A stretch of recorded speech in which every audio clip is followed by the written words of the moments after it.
Welcome back. Now, one popular AI tool created by Google is called NotebookLM.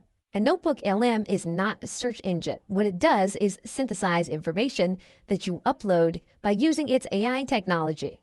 For example, if we were to upload 20 transcripts to NotebookLM, what we expect NotebookLM to do is to synthesize this information and to provide us alternatives to both understand it as well as distribute it.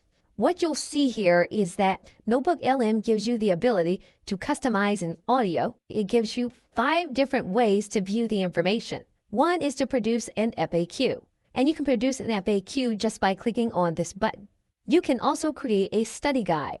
NotebookLM will use the information that you have placed in order to create a study guide. Number 3, you'll see a table of contents. Number 4, you'll see a timeline. And number 5, you'll see a briefing doc. NotebookLM allows you to synthesize all of the information in one place and to create one document in order to explain it or understand it. You can ask for the same kind of treatment inside of ChatGPT. What we can do is we can upload files here in this area. Now, one limitation is that you can only upload 10 at a time. And so if you attempt to upload more than 10, you'll get an error message. So we're going to start by uploading 10 documents. And we're going to let ChatGPT know that this is the first of a series. We're then going to click enter. What we are then going to do is we are going to upload the other 10.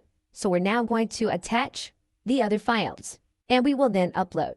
Once we upload the second half of the documents, we can query ChatGPT, and we're going to upload the FAQ from NotebookLM as an example. And what we want is a more expanded and in-depth version of the document from NotebookLM. We are going to upload and then click continue. And once we have the guide, we can ask for it to be output to Microsoft Word in a formatted document. So we're going to ask for the FAQ to be output as a Microsoft Word document formatted. And our FAQ and our document is now complete. Okay, so thanks, and I will see you in another video.